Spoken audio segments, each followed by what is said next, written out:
Welcome back to Transmission on Bent TV. I'm Sammy Cameron, and today we're talking about hormones. Joining me today are Kurt, Nate and Isabelle. Thank you for joining us today. Hi, Sammy. Would someone like to summarise the hormones given to people that are transitioning from female to male? Well, female to male would be sort of Nate and I here.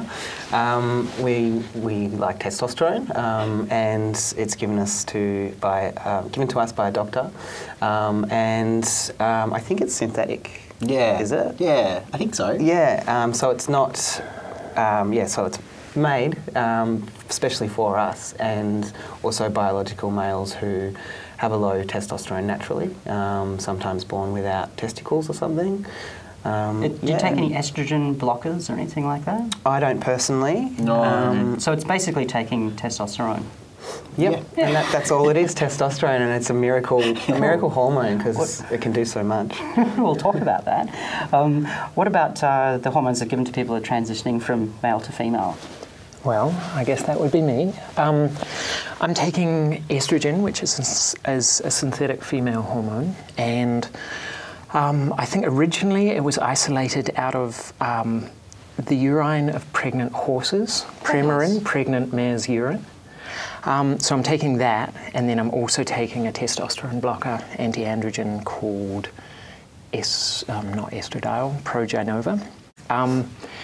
And they have a whole bunch of medical uses, as do so many hormones. Nowhere on the packet does it say anything about trans experience, but yes, I think was used for quite a while as a treatment for, I'm trying to think, for menopausal bone loss in cisgendered women. So it's basically estrogen Yes. and testosterone blockers. Okay, so why take hormones? What are some of the intended benefits of these drugs? I thought I might go through a list, and if we can quickly say what the effect is on each of these particular things. So let's start with hair.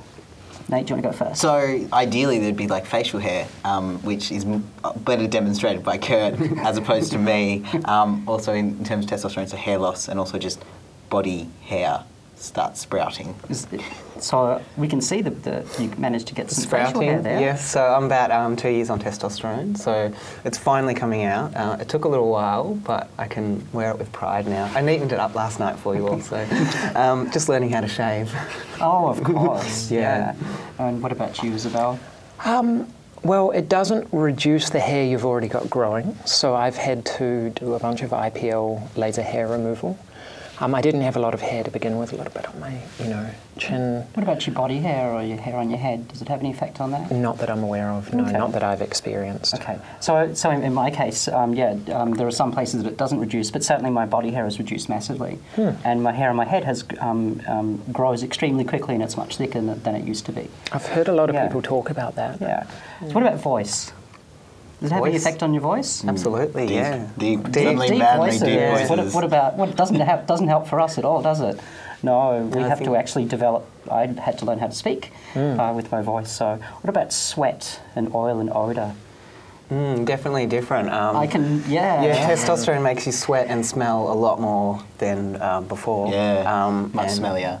And what about you? I smell like daisies. Me too.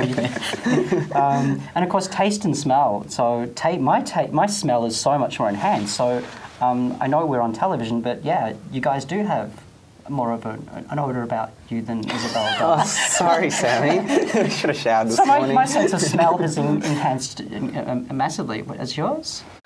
Well, it's kind of funny. I transitioned when I was 20, so it's been 12 years at this point. And I really only just finished one puberty before I went into a second one. So maybe these distinctions I'm not quite so conscious of. I haven't noticed anything personally. What about muscle development or loss? Guys find it easy to put muscles on? So easy. Yeah, don't have to do anything. You can just sit back and suddenly it's like pop, pop. Yep. What about for you? I think that I guess my fat's redistributed and my skin's a lot softer.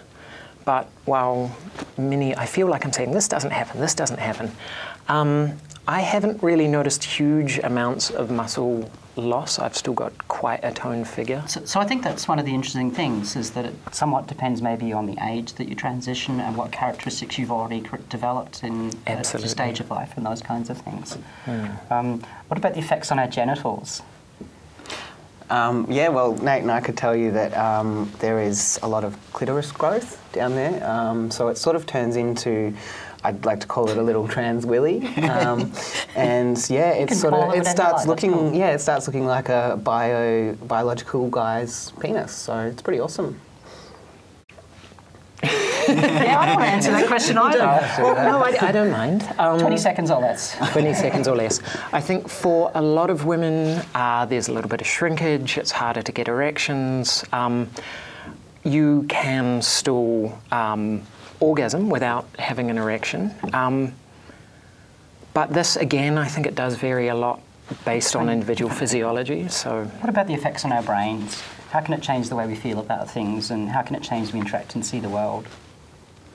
I think transgender people are very compassionate because of what they've had to go through, and they've had to be resilient and also more aware of other people. It makes you a lot more aware of other people, and that other people are having their own lives and they've got their own problems around them, just like I'm trans and I've got my own problems with being trans and things like that. So I think it makes us nicer people. That's good. Well, I think there are all the sort of social factors, the experience of just transitioning and kind of how people treat you differently. As far as the sort of effect on your brain, I know for a lot of trans people, you go through an initial period when you're first starting on those hormones, everything's running wild. It can be a very emotional time. Trans guys can get quite aggressive sometimes. Trans women can get very emotional. Bit teary, maybe? Yeah, I think emotional is a good word, though. Yeah, and it does settle down. I don't makes- think it's necessarily like you're permanently stuck in this place of rage. But I think for me, it's actually made me more emotionally rich. And I would say so. And I think about things in all kinds of more complex ways than I used to. See, whereas for Nate and I, well, I'm not sure for Nate, but I find it difficult to cry nowadays because a lot of my emotions have been taken away, and I feel like I don't really feel them anymore, but that's what I like. And testosterone has really settled me down and actually calmed me down from what I was before. I can cry at the drop of a hat and I love it. It's great. So, any risks? Good question. Yeah, I mean... There's a study I just saw, it came out just recently, 1,800 people were surveyed, and it looks like the risks are pretty much non-existent. So that's really great news. There are some sort of rumoured ones, right? But this study has actually demonstrated a whole lot of things that have actually shown that it's actually a lot safer than we may have expected, which is terrific. Look, I'd like to thank Kurt, Nate and Isabelle for joining us today. I'm Sammy Cameron on Transmission for Bank TV, and I look forward to seeing you all next time.